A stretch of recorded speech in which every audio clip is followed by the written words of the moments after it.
ये बात सुनना कितना अटपटा लगता है कि हम अपने रिश्तेदार, हम अपने दोस्त, हम अपने माता पिता, भाई बहन, इन सबको अगर हम किराए पर ले लें। आप भी मेरी बात से हैरान हो रहे होंगे कि आखिर मैं ये बातें क्यों कर रही हूँ कि दोस्तों को, माँ बाप को, भाई बहनों को किराए पर ले लें। ऐसा हो रहा है।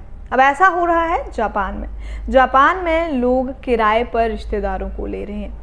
थोड़ी सी अटपटी खबर है और खबर बेहद इंटरेस्टिंग भी है कि आखिर क्यों जापान में ऐसा वक्त आ गया है जहाँ पर लोग किराए पर लेते हैं रिश्तेदार, जहाँ पर लोग पैसे देते हैं माँ बाप बनाने के, जहाँ पर लोग पैसे दे रहे हैं दोस्त बनाने की। ये कोई मजाक की बात नहीं है, ये सीरियस नोट पर हो रहा है और ये हो रहा है जापान में। चलिए बताते हैं आपको इसके पीछे की पूरी कहानी। जापान दुनिया के सबसे अजीब देशों में कहा जाए तो वो गलत नहीं होगा। वहाँ ऐसी बातें देखने को मिलती हैं जो दुनिया में कहीं भी देखने को नहीं मिलती हैं। वहाँ लोगों में सफाई और वक्त की पाबंदी के लिए दीवानगी हैरान कर देने वाली है। अब जापान में एक नया और चलन देखने को मिल रहा है। लोग यहाँ पर रिश्तेदार किराए पर ले रहे हैं और दिलचस्प बात यह है कि वो ऐसा अपनी मूलभूत ज़रूरतों को पूरा करने के लिए कर रहे हैं, जैसे बच्चों के लिए या माँ बाप के लिए किसी की कमी को पूरा करना, अकेले रहने वालों के लिए जीवन साथी की ज़रूरत को पूरी करना वगैरह वगैरह। ये जापान में कई सारी समस्याओं की ओर भी इशारा कर रहा है। ऐसा नहीं है कि बहुत कम स्तर पर है, कभी कभी ये शौकिया तौर पर भी हो रहा है, बल्कि जापानियों को तो ये सुविधा बहुत अच्छे से मिल रही है। एक तरफ ये उद्योग का रूप ले रहा है, वहीं लोगों को अलग अलग रिश्तेदारों के लिए काफ़ी ज़्यादा कैटलॉग तक उपलब्ध हैं और किराए में विविधता भी है। बूढ़े माँ बाप की देखभाल के लिए साथी हो या फिर खुद बूढ़े लोगों को किसी जवान बेटे या बेटी के सहारे की ज़रूरत हो तो कई सारे लोग उनका विकल्प बन रहे हैं। अब आपको ये भी बता दें कि national institute of population and social security के आंकड़ों के अनुसार स्थिति ये है कि 2040 तक जापान में 40% से ज़्यादा घरों में एक ही व्यक्ति रह जाएगा और ये भी शादी और उसके बाद अगर बात करें तो औसत उम्र पार कर चुका होगा। अधिकांश लोगों के पास परिवार के नाम पर बूढ़े हो चुके माता पिता ही होंगे, जिससे देश में परिवारों के मूल्यों और समस्याएं बढ़ती ही जाएंगी। दरअसल इसकी वजह से जापान में समस्याएं भी कम नहीं हैं। आज जापान दुनिया में सबसे कम जनसंख्या वृद्धि वाला देश है और वहीं अगर बात करें हम इसका रत्नात्मक इसकी जनसंख्या हो चुकी है। वहाँ बुजुर्ग बहुत ही ज़्यादा रह गए हैं। जनसंख्या वितरण इतना आसान है कि लोगों को शहर से बाहर कस्बों और गांव में बसने के लिए कई तरह का प्रोत्साहित उन्हें किया जाता है कि वो दूर दूर इलाकों में रहें। लोग अकेले बहुत रहने लगे हैं जापान में कुछ सालों से लोग अकेले ही रहना पसंद कर रहे हैं। समस्या का रूप ये लेता हुआ नजर आ रहा है।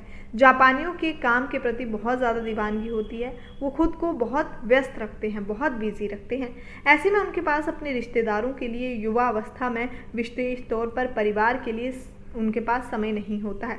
इसके अलावा बूढ़े होते ही जनसंख्या और रत्नात्मक जनसंख्या वृद्धि लोगों के लिए दूसरे ओर से दूर हो रही है। ऐसे में लोगों के पास अकेलापन है और अकेलापन को दूर करने के प्रयास को लेकर वो लोग अपने रिश्तेदारों को किराए पर ले रहे हैं। ये स्थिति इतनी गंभीर हो चुकी है कि यहाँ लोग कुछ घंटों के लिए दोस्त तक किराए पर ले रहे हैं, जिसके साथ वो थोड़ी देर तक बातचीत कर सकते हैं, अपना कुछ वक्त बिता सकते हैं। यहाँ रोमांटिक साथी भी किराए पर मिलते हैं। अगर लोगों को रोमांस करना हो तो वो अपना पार्टनर, रोमांटिक पार्टनर भी चूज कर सकते हैं जिसे वो किराए पर लेते हैं। इतना ही नहीं, किराए के पति पत्नी जिन्हें बच्चों के साथ कहीं आमंत्रण पर जाना होता है ये भी उपलब्ध है। लोगों की पसंद नापसंद का ख्याल रखा जाता है और यहाँ तक कि यहाँ पर भावनात्मक सामग्री तक विकल्पों के तौर पर दी जाती है।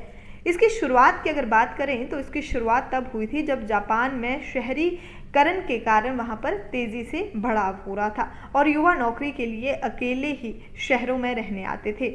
ऐसे लोगों के लिए रिश्तेदारों की सुविधा देने की शुरुआत हुई और आज ये बहुत सारी कंपनियां कर रही हैं।